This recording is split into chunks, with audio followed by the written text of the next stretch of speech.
मेरे हंसा भाई हंस रूप था जब तू आया। की भी शक्ति को ही कहते हैं। वो आदि माया है, अष्टंगी है। उसकी निराकार शक्ति प्रकृति कहलाती है। आकार रूप उसका अपना 8 भुजा का है। ब्रह्म के साथ उसका अछेद संबंध है, अभेद। ब्रह्म के साथ उसका अभेद संबंध है। ब्रह्म कौन है? ये ज्योत निरंजन है, गरीबदास जी महाराज, जिसको काल कहे। अब इसमें आया था ना शिव पुराण में, विष्णु पुराण में, कि उस काल ने विष्णु जी को प्रेरित किया और फिर उसने सृष्टि रची। रजोगुण में आकर रजोगुण में सृष्टि रची जाती है। तो वो काल कौन है? अब ये काल बताया जा रहा। ये ब्रह्म, जिसे ब्रह्म कहते हैं, ये महाशक्ति आदि माया है। वे आदि माया महाशक्ति एवं परम पुरुष के साथ रहकर संपादन करने वाली प्रकृति है। परम पुरुष, यहाँ 21 ब्रह्मांड में श्रेष्ठ परम पुरुष पूर्ण परमात्मा, यहाँ के पूर्ण परमात्मा। जैसे राज्य में मुख्यमंत्री पूर्ण होते हैं और जिले में डीसी पूर्ण होता है, ये यहाँ की परम पुरुष हैं, यानी ज्योत निरंजन भगवान, जिसको काल कहते हैं। और ये महाशक्ति, इसी को प्रकृति कहते हैं, ये समझना। और इसी से आपको गीता जी समझ में आओगी। गीता जी भी सुनाऊंगा आपने। ब्रह्म तो जब भागेगा जी, उनका भी शास्त्रों हमारे सामने आएंगे और फिर गरीबदास महाराज के शास्त्र को पढ़ना, पता लगे। प्रकृति है और ब्रह्म के साथ इसका अभेद संबंध है। ब्रह्म माने निरंजन गेला, काल के साथ में, उस परम पुरुष के साथ में इसका अभेद संबंध है। वे अखिल विश्व की अधीश्वरी हैं, सारे ब्रह्मांड की ये अधीश्वरी यानी महाशक्ति है। सगुण निर्गुण एवं कल्याण में इनका विग्रह है। ये सगुण भी है और ये निर्गुण भी है, और कल्याण में कल्याणकारी है, क्योंकि 21 ब्रह्मांड की पूरी परमात्मा पूरे लाभ दे सकती है, जितना ये दे सकती है। व्यास जी कहते हैं, तुमने उन्हीं से वेद प्रकट हुए। व्यास जी कहते हैं, तुमने जो बातें पूछी है वे ही मैंने मुनीश पर नारद जी से पूछी थी। जन्मे जी पूछते हैं व्यास जी से, व्यास जी कहते हैं कि ये बात मैंने नारद जी से पूछी थी, जो ब्रह्मा के पुत्र हैं। अब नारद जी क्या कहते हैं कि ये बातें मैंने अपने पिता ब्रह्मा जी से पूछी थी कि सृष्टि का रचनिया कौन से। अब तक कहां तक प्रमाण हो गया? अर्थात ये प्रमाणित बात है कि ऐसे ऐसे रची थी। जो इतने प्रमाणित 4 संतों ने, महर्षियों ने एक प्रमाणित बात को एक ही मानकर स्वीकार किया। नारद जी कहते हैं, व्यास जी प्राचीन समय की बात है, यही संदेह मेरे हृदय में उत्पन्न हो गया था। तब मैंने अपने पिता अमित तेजस्वी ब्रह्मा जी के स्थान पर, मैं अपने पिता ब्रह्मा जी के स्थान पर गया, यानी ब्रह्मालोक में, और अपने और उसने उनसे इस समय जिस विषय पर तुम मुझसे पूछ रहे हो, यानी सृष्टि की रचना कैसे हुई, ये मैंने अपने पिता ब्रह्मा जी से पूछा। इसी विषय पर मैंने पूछा। मेरे प्रश्न पर पिता लोक पितामह ब्रह्मा जी मुझसे कहने लगे, बेटा मैं इस प्रश्न का क्या उत्तर दूं? यह प्रश्न बड़ा जटिल है महाभाग, तुम भगवान विष्णु से इसका समुचित समाधान पा सकेंगे। लेकिन फिर बताते भी हैं, भाई पूर्व काल में सर्वत्र जल ही जल था। इस ब्रह्मांड में यहाँ पर पानी ही पानी था। सथावर जंगम जितने प्राणी हैं उनमें कोई भी नहीं था। तब कमल से मेरी उत्पत्ति हुई। ब्रह्मा जी कह रहे हैं कि उस समय बेटा मैं कमल के ऊपर उत्पन्न हुआ, मेरी उत्पत्ति हुई। मैं कमल की कणिका पर बैठकर विचार करने लगा, इस अगाध जल में मैं कैसे उत्पन्न हो गया। यो विचार करके मैं जल में उतरा। 1000 वर्ष तक पृथ्वी का अन्वेषण करता रहा, खोज करता रहा। इस पर भी मुझे जल का कहीं और छोर नहीं मिला। इतने में आकाशवाणी हुई, तप करो तप करो। तब मैंने तपस्या आरंभ की। कमल पर बैठे ही 1000 वर्ष तक मैं तप करता रहा। फिर उसी समय आकाशवाणी हुई, सृष्टि करो। सोचा किसकी सृष्टि करूं, अथवा मेरा क्या कर्तव्य है। ब्रह्मा जी बता रहे हैं कि मेरे को ऐसे आकाशवाणी हुई। इसका मतलब शक्ति और है कोई तो ऊपर की, जब आकाशवाणी कोई और कर रहा है। इसी समय मधु कैटब नाम के दो भयंकर दानव सामने आए। मधु कैटब राक्षस मेरे को दिखाई दिए। मैं उनसे भयभीत होकर डर कर कमल के डंठल पकड़कर जल में उतरा और वहां मुझे एक परम अद्भुत पुरुष ने दर्शन मिले, जो शेष नाग की सैया पर सोए पड़े थे। शंख, चक्र, गदा और पद्म इन चारों आयुधों से अनुपम शोभा पा रहे थे। वो कौन थे? भगवान विष्णु थे। ऐसे शेषशाही भगवान विष्णु का मुझे दर्शन हुआ। नारद जी शेषनाग की सैया पर सोए हुए उन प्रभु को देखकर मेरा मन चिंतित हो उठा। इतने में भगवती योग निद्रा याद आ गई, या माई 8 भुजा वाली याद आ गई। मैंने उनका कल्याणमयी भक्ति श्री विष्णु के विग्रह से निकलकर विष्णु के शरीर से बाहर निकली। अब ये जानकर की बात है, यहाँ पर गरीबदास जी के ग्रंथ साहब को खोल ये चाबी आपको बता रहा हूँ कि ये चाबी लाकर सारी विष्णु जी के शरीर में भगवती प्रवेश की या 8 भुजा वाली माई, जैसे एक शरीर में दूसरी प्रेत आत्मा प्रवेश कर जाती है और उसको मूर्छित कर देती है, अपनी बोली बोलती है। इसी प्रकार ये निरंजन और माया इन ब्रह्मा और विष्णु महेश में बढ़कर प्रवेश करके अपने सारे काम करती है। जो इन्होंने करवाना है वो करवाई देती है। तो उसमें ब्रह्मा विष्णु जी की आत्मा तो सूती पड़ी थी और ये उसमें प्रवेश थी, इसलिए वो निद्रा का रूप बना लिया था। अब देखा कि हमारे पास हजारों केस आए हैं इस दौरान 5 साल के समय में, कि ऐसी प्रेत आत्मा न मेरा के बोले और न बेहोश होकर पड़ी जाऊं, और जब वो उसमें से भाग जाती हैं तो पहले आए पूर्व आत्मा जीव नो का नो अपनी वही भाषा बोला, उसका याद भी कोई ना मैं क्या था मेरे साथ। तो ऐसे ही ये प्रेत ये विष्णु न ये माई और निरंजन जब चाहे किसी भी में प्रवेश कर जाती है और उनको मालूम भी ना होता ये कौन था, क्या हो गया। अब ये बात बताई कि उसमें से जब मैंने भगवती को याद किया तो उस विष्णु के शरीर में विग्रह में वो 8 भुजा की माता और सामने प्रकट होगी निकल गया।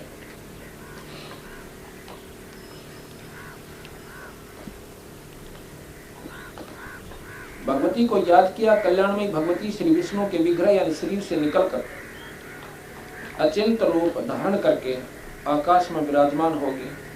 तब तुरंत ही श्री हरि उठे, फिर विष्णु जी सो धीम आया, उसमें से ऊपर न उठा, अपना जाग्या। उन्होंने मधु और कैटब के साथ 5000 वर्ष तक बड़ी घमसान लड़ाई की। भगवान विष्णु ने मधु और कैटब नाम के 2 राक्षस जो उत्पन्न हो रहे थे उनकी लड़ाई की और 5000 वर्ष तक लड़ते रहे।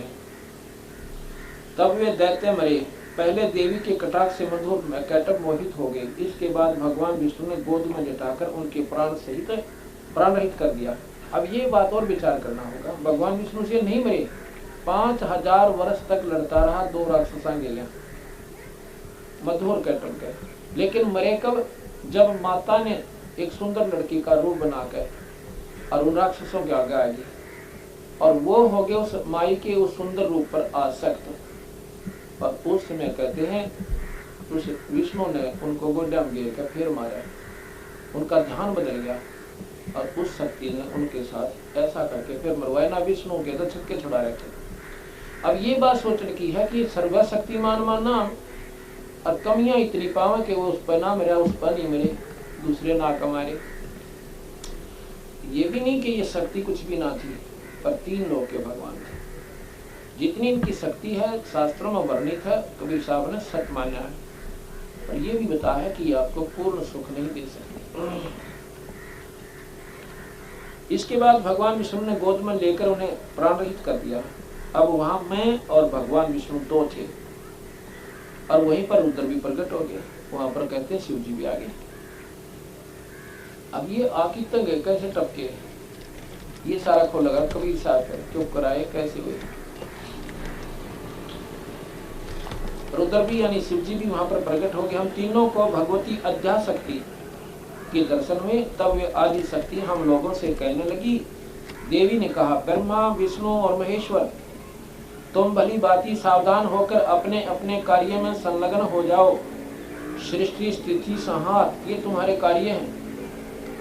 आदेश देती है माता कि ब्रह्मा विष्णु महेश आप अपने काम पर लगो। ब्रह्मा का काम सृष्टि रचना, जीव बनाना, और विष्णु जी का पालन पोषण स्थिति, और संहार भगवान शिव का काम है। पर न्योना बेरा क्या दिखाता है, एक बनावे एक पाले एक मारे। पर किस लिए? नो बेरा नहीं, किस लिए?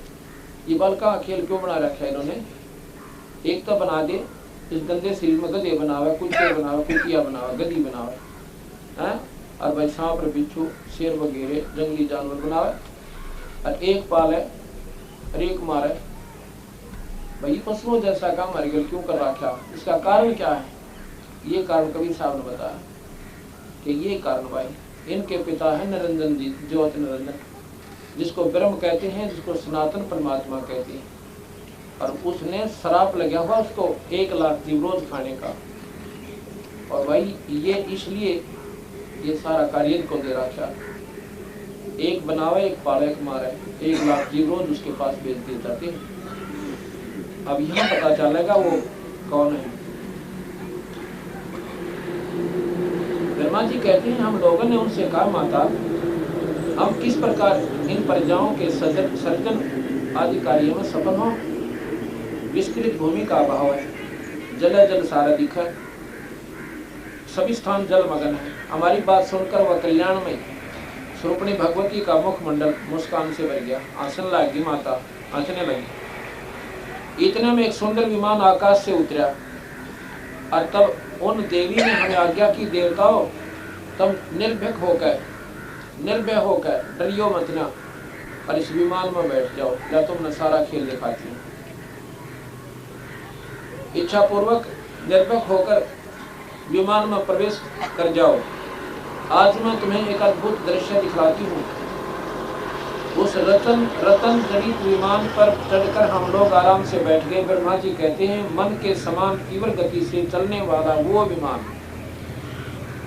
जिस अपरिचित स्थान पर गया, वहां संपूर्ण फलों से लदे हुए अनेक वृक्ष सुंदर थे। आगे एक अत्यंत सुंदर नगर दिखाई पड़ा। अक्षण भर के बाद ही वह एक दूसरे सुंदर प्रदेश में जा पहुंचा। विमान में बैठे बैठे बता रहे हैं, वहां हमने देखा अनुपम नंदनवन था। सैकड़ों अप्सराएं, यक्ष, गंधर्व, विद्याधर उस पारिजात के उपवन में गाते एवं विहार कर रहे थे। देखा तो वहीं पर महाभाग इंद्र भी बैठे थे। उनके समीप उनकी प्राण प्रिय सची विद्यमान थी। उसी ईश्वर के दृश्य को देखकर हम आश्चर्यचकित हो गए। इतने में हमारा विमान तेजी से आगे चल पड़ा।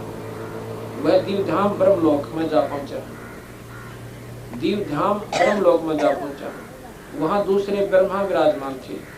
उन्हें देखकर भगवान शंकर विष्णु ने मुझसे पूछा कि चतुरानंद, ये अविनाशी ब्रह्मा कौन है? अब ये बात और देखना, दीवधाम परम धाम ये ब्रह्मलोक है। इनका जो दीवधाम और परमलोक जैसे राजधानी, ये इनकी ब्रह्मलोक है। और ब्रह्मलोक है विष्णु का लोक, शिव क्या नाम है, निरंजन का लोक है, काल का लोक है। वहां एक दूसरे ब्रह्मा विराजमान थे। हाँ, तो मैंने उत्तर दिया कि मुझे कुछ नहीं पता, सृष्टि के अधिष्ठता ये कौन है। इतने में मन के समान तीव्र गति से विमान तुरंत वहां से चलकर कैलाश के स्वर्णमय शिखर पर जा पहुंचा।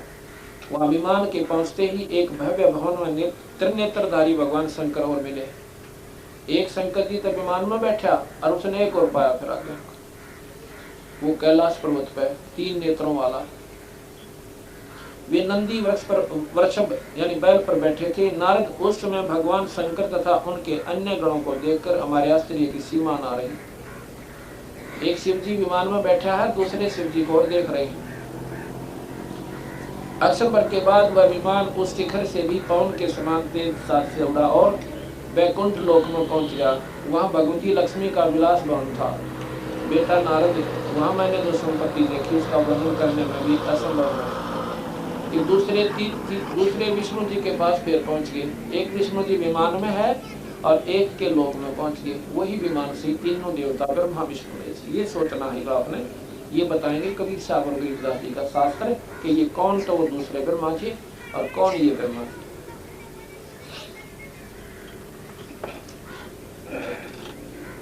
उस उत्तम पुरी को देखकर विष्णु का मन आश्चर्य के समुद्र में गोता खाने लगा। वहां कमल लोचन श्री हरि विराजमान थे।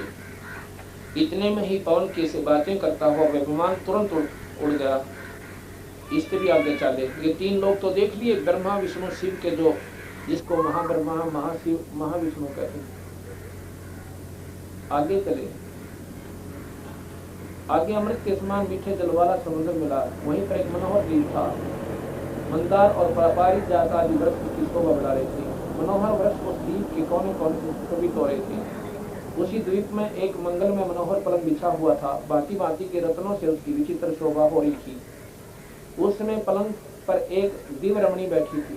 सुंदर लड़की बैठी थी, औरत बैठी थी। उनके गले में लाल रंग की माला थी। लाल वस्त्रों से श्री विग्रह सुशोभित था। लाला वस्त्र पहन रखे उस लड़की ने। उनके गले में लाल रंग की माला थी। लाल वस्त्रों श्री विग्रह सुशोभित था। वे ऐसी प्रभावपूर्ण देवी थी मानो करोड़ों बिजलियां एक साथ चमक रही हों। वैसी सुंदर स्त्री को मैंने कभी नहीं देखा था।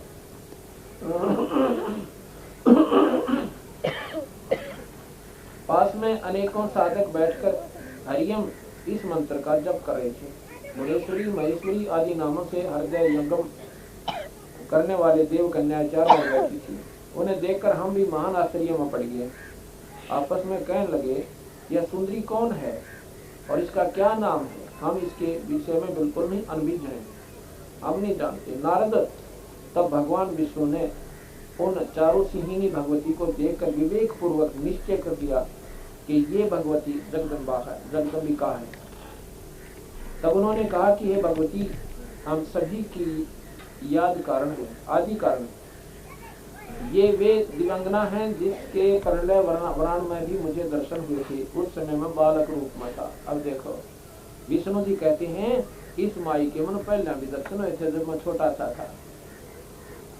अब कबीर साहब खोलेंगे सारी तारी ने। ये जगह जगह पर रहस्य जो उत्पन्न हो रहे हैं कि मैं छोटा सा था तो एक बार फिर देखा था इस माता को। अब कबीर साहब बताओगे कि यह माता कौन थी और कैसे ये पैदा हुई थी। नारद जी तब भगवान विष्णु ने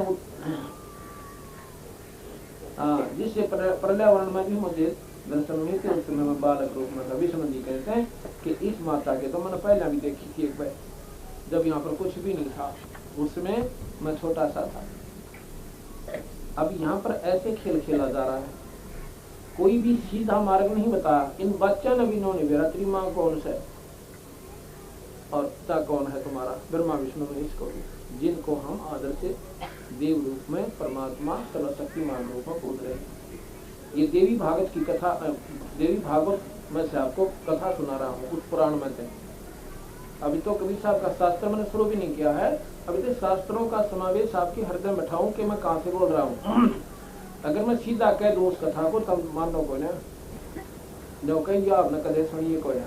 पहले तो ये सुनाऊं जो शास्त्र आपने मान्य है कि ये तो हमारे आदरणीय शास्त्र है 18 पुराण। उन 18 पुराणों में से ये चौथी कथा पुराण सुना रहा हूँ। जगदम्ब ये देवी भागवत महाभागवत की कथा। भगवती जगदम्बिका की स्तुति। ब्रह्मा जी कहते हैं, इस प्रकार बताकर भगवान विष्णु ने फिर कहा कि हम लोग बारंबार प्रणाम करते हुए उन भगवती के पास चले। हम सभी अर्थात मैं, विष्णु और शंकर, ब्रह्मा जी कह रहे मैं, विष्णु और शिव शंकर तीनों जने द्वार पर जाकर विमान से नीचे उतरे। जब देवी ने हम सभी को द्वार पर देखा तब वे मुस्कुराकर हंसने लगी, परंतु हम तीनों को स्त्री बना दिया। ब्रह्मा जी कहते हैं हम तीनों लड़की बना दिए उस माई ने। हम उत्तम आभूषणों से अलंकृत रूप वाली युवती बन गई, सुंदर गहने और सुंदर वस्त्र, सुंदर रूप होगा लड़कियां के साथ। अब हमारे आश्चर्य का पार नहीं रहा। फिर हम उस देवी के सन्निकट चले गए, फिर उस माता के हम स्त्री रूप में थे। हम भगवती को प्रणाम करके सामने बैठ गए। वहां देवी की हजारों सहेलियां विराजमान थी। नारद, मैंने जो यहाँ अद्भुत दृश्य देखा वह बतलाता हूँ, तुम ध्यान देकर सुनो। भगवती भुवनेश्वरी के चरण कमल के समान कोमल थे, उनके पैर कमल के समान कोमल थे, सुंदर थे। नख स्वच्छ दर्पण का काम कर रहे थे, नाखून ऐसे चमके थे जैसे शीशा देख ले मुंह देखने वाला। भगवती के नख में से मुझे स्थावर जंगम सारा ब्रह्मांड, ब्रह्मा विष्णु रुद्र वायु ये सब दिखाई देती है। और वहीं मेरा जन्म स्थान कमल भी दिखा। उसी पर मैं 4 मुख वाला ब्रह्मा बैठा था। शेष शाही भगवान विष्णु भी दिखाई दी, उसके नाखून में जैसे दर्पण में दिखा रहे। यानी ये सारी चीज खींची ऑलरेडी, और ये दिखाई देगी उस नाखून के माँ का, वो ब्रह्मांड दिखाई देगी। मैं जो कहता भी दृष्टि गोचर हुए। विष्णु और शंकर का मन भी आश्चर्य से भर गया। तब मैं विष्णु और ब्रह्मा विष्णु शिव तीनों ने मान लिया ये देवी अखिल जगत की जननी है, ये सारे सब जीवों की बनाने वाली माता है। हम उन देवी की झांकी रखते, झांकी देखते रहे। झांकी माने दृश्य। जैसे 26 जनवरी पर एक झांकी निकाली जाती है राज्यों की न्यारी न्यारी, और उनको उस झलक को देखा, उसमें उस राज्य की उत्तम उत्तम वस्तुएं उसमें उपलब्ध होती है। यह कहते मैं उस वहाँ माता के लोक की झांकी देखते हुए इतने में पूरे 100 वर्ष व्यतीत हो गए। स्त्री वेश में परिणित श्री विष्णु ने समय अनुसार उन भगवती भुवनेश्वरी की स्तुति आरंभ की। औरत के रूप में ही, औरत बने बने भगवान विष्णु ने माता की स्तुति शुरू कर दी। भगवान विष्णु बोले, हे प्रकृति देवी को नमस्कार हो। अब देखो ये बात सुना, ये प्रकृति कौन है? यह गीता जी भी सुनाऊंगा आपने जब पेटा भरेगा। कबीर साहब का कौन से उसके सुंदर बोला करते, ये सारे शास्त्रों के ज्ञाता थे। प्रकृति देवी के को नमस्कार हो। और महर्षि दानंद कहते हैं कि क्या 3 चीज अनादि है, प्रकृति, भगवान और जीव। उन्हें प्रकृति का ना मेरा को किसे कहते हैं? निर्गुण रूप को मानना, सरगुण को नहीं मानते हुए। और सरगुण बिना निर्गुण तो करो, फूल बिना गंध आवे तो कर, फूल के बिना सुगंध कहाँ से आवेगी? सरगुण बिना निर्गुण होगा कैसे? ऐसे महाराज में कहते हैं सरगुण बिना निर्गुण किसका मा?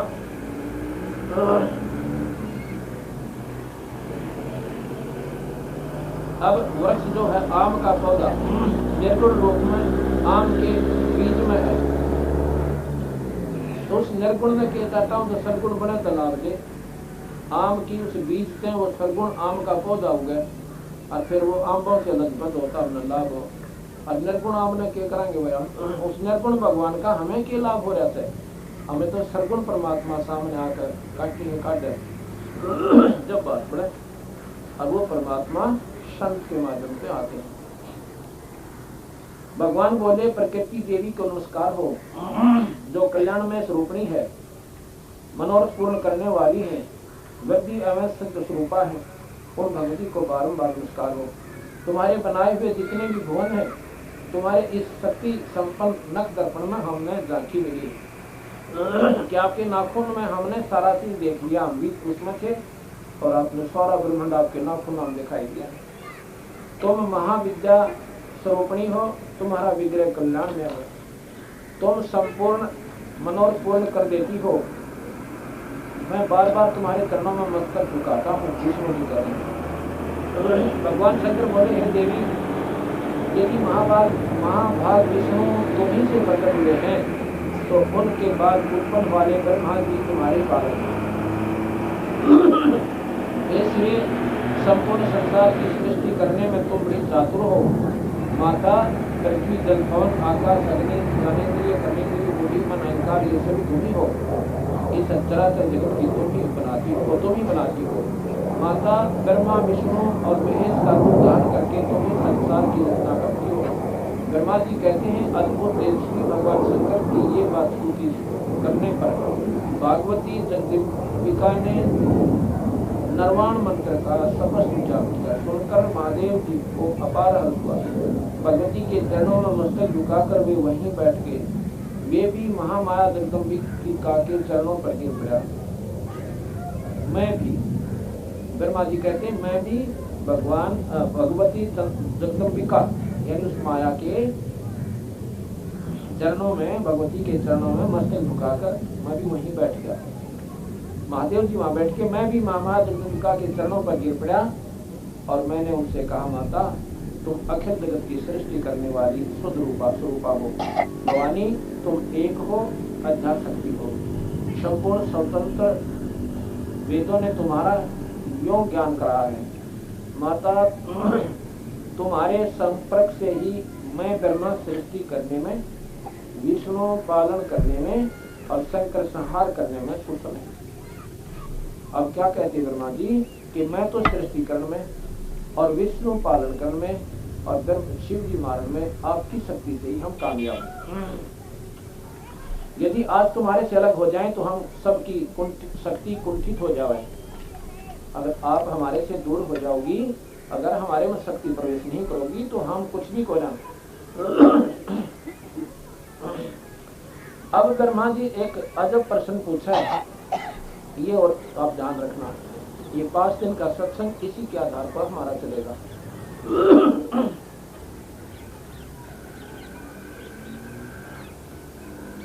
ब्रह्मा जी पूछा है, वेद कहते हैं एकम एवा द्वितीयम ब्रह्म, यह तो क्या वह आत्मा आत्म स्वरूपा तुम ही हो अथवा वह कोई और ही पुरुष है। मेरे इस संदेह को दूर करने की कृपा करो। किसी महान पुण्य के प्रभाव से ही मुझे आपके तुम्हारे चरणों की सेवा सुलभ है। तुम स्त्री हो या पुरुष हो? माता से पूछा, आपने लिखा है वेद में कि वो ब्रह्म एक ही ब्रह्म है या एकम एवा द्वितीयम ब्रह्म। इस उत्तर का प्रश्न का उत्तर मांगते हैं ब्रह्मा जी कि तुम स्त्री हो या पुरुष हो या ब्रह्म और तुम एक ही हो या नारी नारी हो। यह रहते भी मुझे विशुद्ध रूप से कृपा करके बताओ। जगदम्बिका के स्वरूप का वर्णन। ब्रह्मा जी कहते हैं, इस प्रकार मैंने भगवती जगदम्बिका से विनय पूर्वक पूछा। वे मधुर वाणी में मुझसे कहने लगी। देवी ने कहा, अब माता बताती है कि हम एक हैं या दोष है, ब्रह्म एक है या दोष है। देवी ने कहा, मैं और ब्रह्म एक ही है। अब ये विचार से ध्यान सुनना, माता कह रही है कि मैं और ब्रह्म एक ही है। मुझ और इन ब्रह्म में कभी किंचित मात्र भी भेद नहीं है। मेरे में और इस ब्रह्म में किंचित मात्र भी भेद नहीं है। जो वे हैं वो वही मैं हूँ और जो मैं हूँ वही वे हैं। इससे सिद्ध होता कि दो तो है ही कोई वस्तु। जब दो के भाग में भाव से बोला जा रहा है, अगौर स्पष्ट करती है। बुद्धि के ब्रह्म से भेद प्रतीत हो रहा है। ब्रह्मा जी, इस सारे संसार में मैं ही व्यापक रूप से विराजमान हूँ। संपूर्ण देवताओं में भिन्न भिन्न नामों से मैं विख्यात हूँ। मैं शक्ति रूप धारण करके पराक्रम करती हूँ, यानी प्रकृति बनकर, शक्ति बनकर। गौरी, ब्राह्मी, रुद्री, ब्राही, ये सभी मेरा ही नाम है। ब्रह्मा जी, मुझ शक्ति के प्राण कर जाने पर समस्त प्राणी निष्पराण हैं। अगर मेरी शक्ति सब में से निकल जा तो तुम भी और ये सब जीव कुछ भी को ना, ये मेरे से चल रहे हैं। देवताओं, अब मेरा कार्य सिद्ध करने के लिए विमान पर बैठकर तुम लोग किधर पधारो।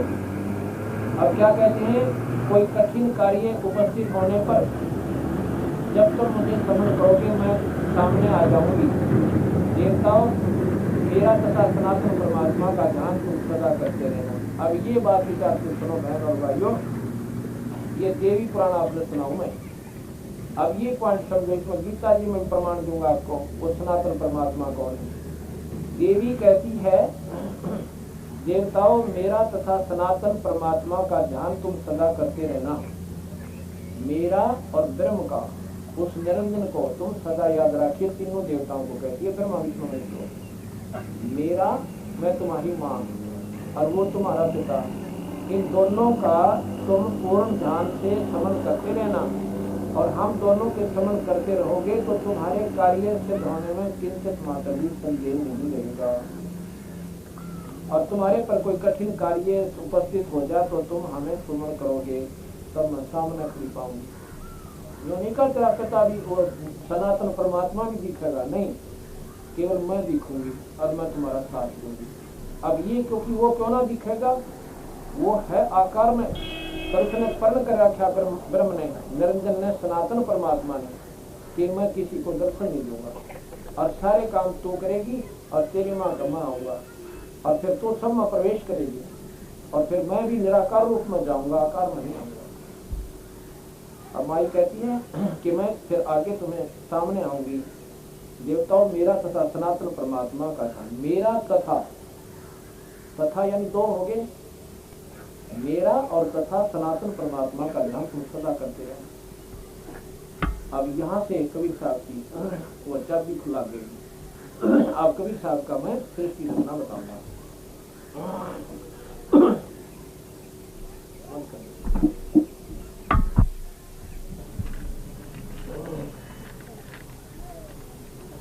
अब आपको सृष्टि रचना ये कैसे हुई, ये कबीर साहब की वाणी अनुसार और गरीबदास जी की वाणी अनुसार, शास्त्र अनुसार आपको बताते हैं। अब आपने देखा सुना,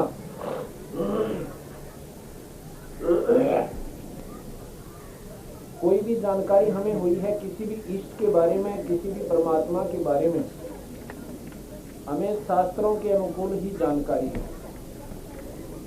चाहे ब्रह्मा जी के बारे में, चाहे विष्णु जी के बारे में, चाहे शिव के बारे में, उनके अंश अवतार राम और कृष्ण जी के बारे में शास्त्रों से ज्ञान हुआ। शास्त्र सुनाए संतों ने और उनको बार बार सुनने से हमारे हृदय में यह सत्य हो गया कि यही करता, यही करता, यही मालिक। और आप मिले नहीं उनसे कभी किसी से, शास्त्रों के आधार पर ही हमारी बुद्धि को स्वीकार्य हुआ, ज्ञान के आधार पर जैसा सुना। कबीर साहब ने ये सारा वर्णन दिया है। और कोई ये कहे कि ये शास्त्र हिंदुओं के हैं, हिंदुओं के नहीं है, ये प्राणी मात्र के हैं।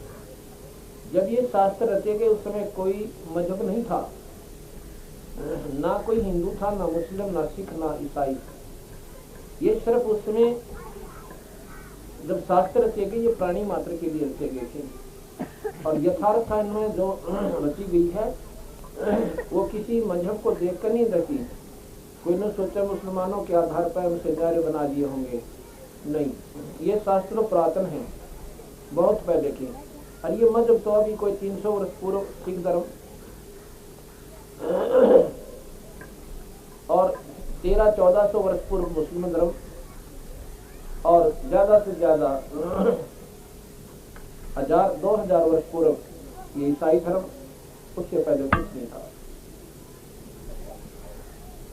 तो इस प्रकार उस समय के रचित शास्त्र हैं ये। शास्त्रों को गलत कहना वो नादान लोगों के काम होते हैं, शास्त्र गलत नहीं होते, लेकिन उनका जोड़ नहीं जुड़ा उनसे, इसलिए उनको, क्योंकि विष्णु पुराण को पढ़ के कोई शिव पुराण पढ़े तो कोई ना पढ़ा जाए, उसमें शिव जी को इतना महान बता रखा, धरती तोल रखी है। एक भक्त ने जैसे पूछा कि मतलब शिव जी तो ऊपर कोई ना मान, मुझे कुछ भी कह दो, क्यों नहीं माने कि पूर्ण परमात्मा थे, ये जो चाहे सो कर सकते हैं। मैं बोला देखो भाई, ये 3 लोग के मालिक हैं और 3 लोग में ये जो चाहे सो कर सकते हैं। कैसे कर सकते हैं? इनके कुछ कर्म क्षेत्र, इनकी शक्तियां निहित कर रखी हैं ज्योत निरंजन भगवान ने। जैसे एसपी के नियम, पुलिस कमिश्नर की नियम, उसकी शक्तियां, वो कानून, उसको दे रखे तो बाहर नहीं जाएगा, तो जा सकते आप। इनके अंतर्गत कोई काम है तो खूब कर सकता है, इनसे बाहर नहीं कर पाते। इसी प्रकार एक बार कहते हैं भगवान शिव के सामने भस्मासुर जी ने तपस्या करी और 12 वर्ष तक शिर आसन पर। एक दिन पार्वती जी बोली कि हे भगवान, हे महादेव के देव, आप सर्वज्ञ हो, सर्वशक्तिमान हो, और ये आपके चरणा के मैं आपके द्वार के ऊपर खड़ा 12 वर्ष तक, इसकी भी सुनो देव। विष्णु भगवान शिव प्रसन्न होकर कहते हैं मांग में भस्मासुर की मांग है। अब इतनी बुढ़ाई सुने पाछत आदमी पाटन न हो जा। पार्वती ने गाय गुण, तुम महादेव के देव हो, तुम तो सर्वशक्तिमान हो, सर्वज्ञ हो, आप कुल धनी हो, जो चाहो सो दे सकते हो, जीव के कल्याण कारक हो। अब शिव जी ने सोचा तो बात बिगड़ जाएगी, इस बार जो इसको वचन। पार्वती मांग भाई, क्या मांगता है तू? भस्मासुर बोला कि महाराज जी वचनबद्ध हो जाए, नो ना मांगो।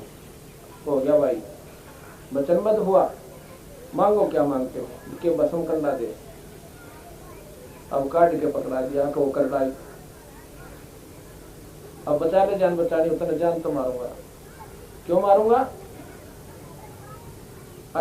पार्वती को पत्नी बनाऊंगा और तन्ना खत्म करूंगा। अब गरीबदास जी कहते हैं ऐसे कुटिल जीव घर, ऐसे कृत घनी जीव कलमाही, और माता को तो पत्नी ठहराई। ऐसे नीच भस्मासुर कि अपनी माँ को पत्नी बनाने की खातिर 12 वर्ष तक तप किया। और भाई भगवान शिव जी ने नोबिना बेरा पिटाई को बद्दी के सोच रहा मन में, ये सर्वशक्तिमान कितना हो गया। मैं ये पूछूं तेरे भाई, यह बात यहाँ पर आकर जब डंडा लग गया ना 30 तरले वासन में, जब बुद्धि कुछ ठिकाना लग गया, कहा सच्ची बात तो ये योगी हो, ये भी शास्त्रों में, कोई बात से नहीं बोल रहा मैं। तो शिव जी आगे आगे और भस्मासुर पीछे पीछे। भस्मागिरी नाम था उनका। भस्मासुर तो बाद में कहा जब उसने ये जुल्म कर दिया। अब आजा था, आकाश मोड़ गया। अब सिद्धि तब से सिद्धि भस्मासुर में भी आ गई। आकाश मोड़ की किताब से बोलती है, जो आकाश मोड़ सकते हैं। तो उस समय भगवान शिव भागा जा रहे और भस्मासुर भस्म करने को लेकर उसका पीछे भाग गए। और आगे से भगवान विष्णु जी ने पार्वती का रूप बनाकर और शिव जी के उसे भस्मासुर के आगे प्रकट हो गए।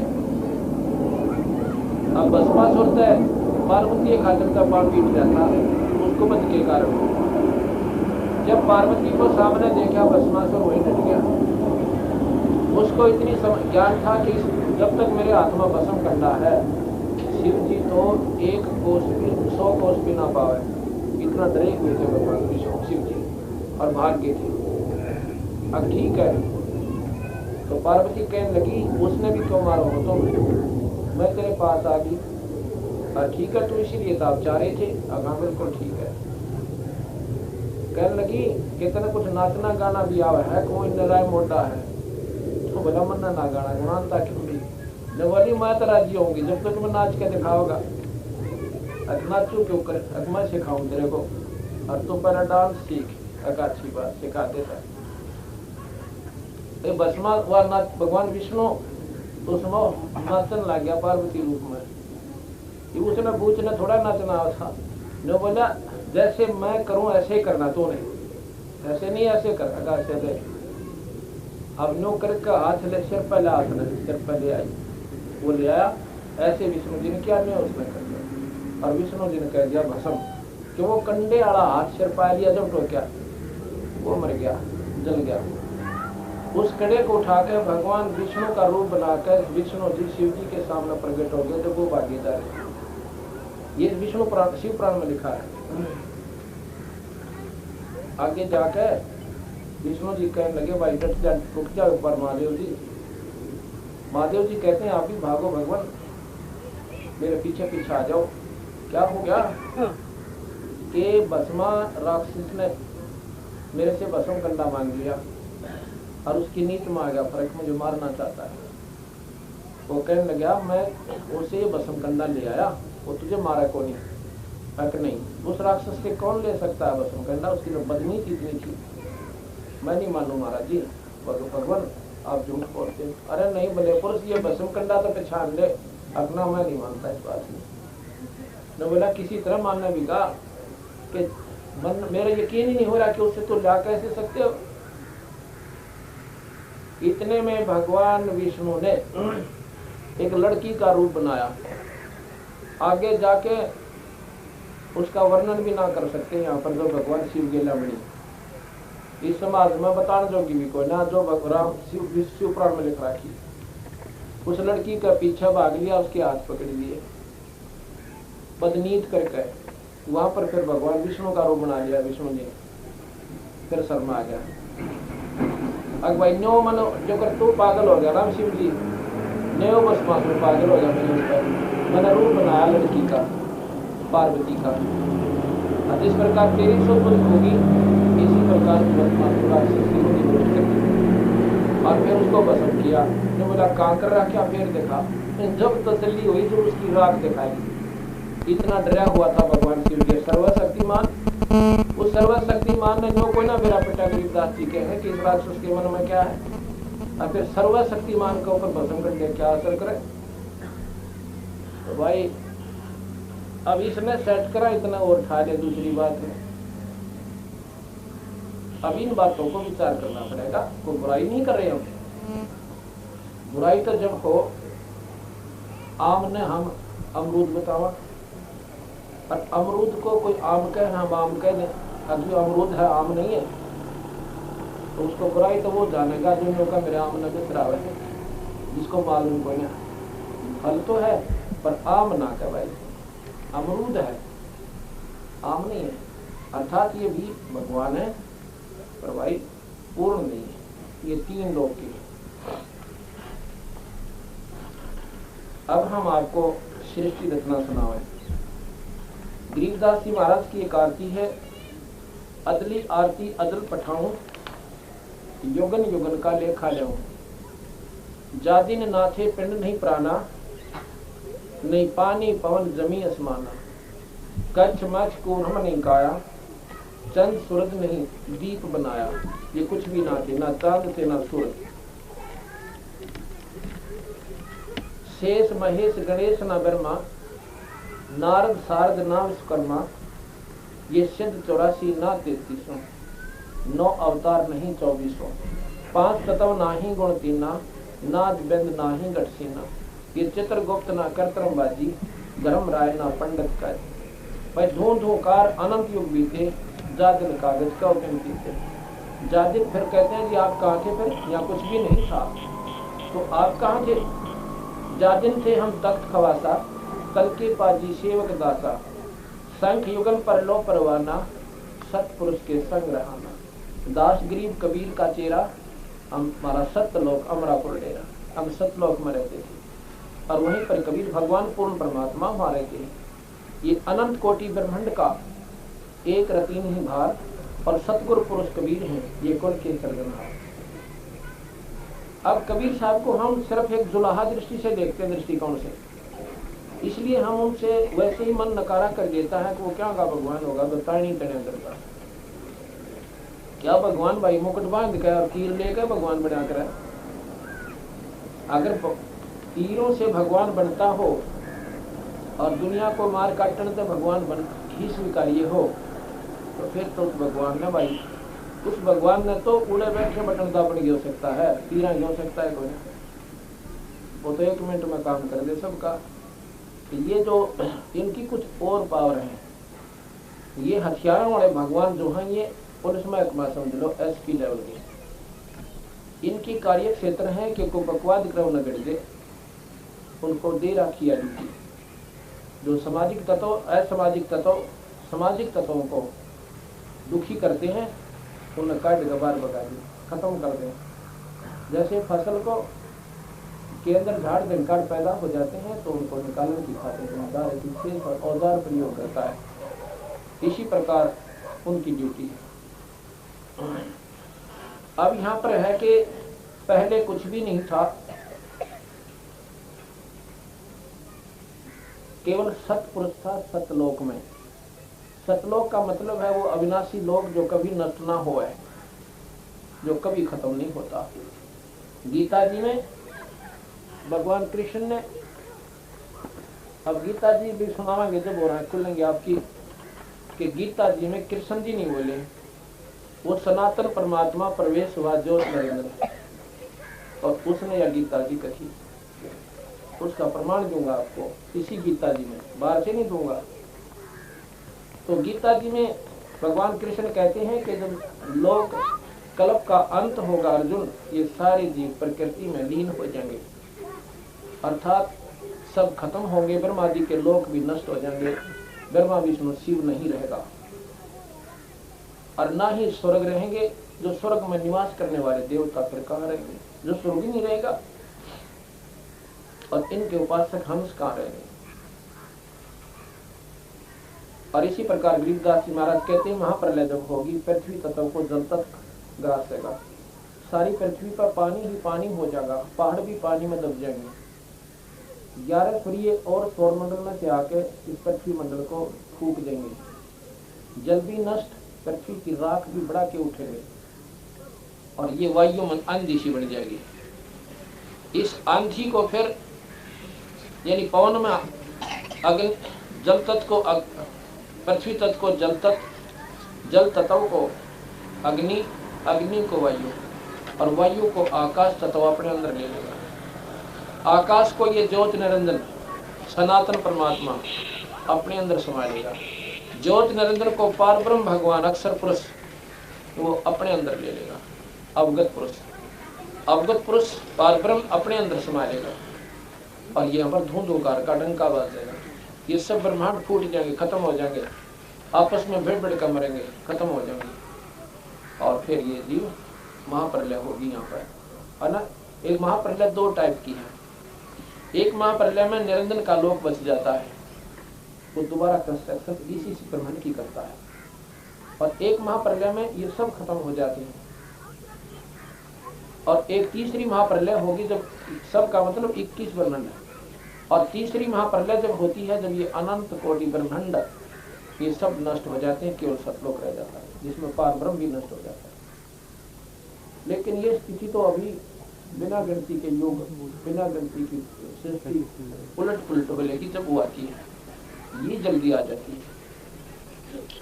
उस समय सतपुरुष थे सतलोक में,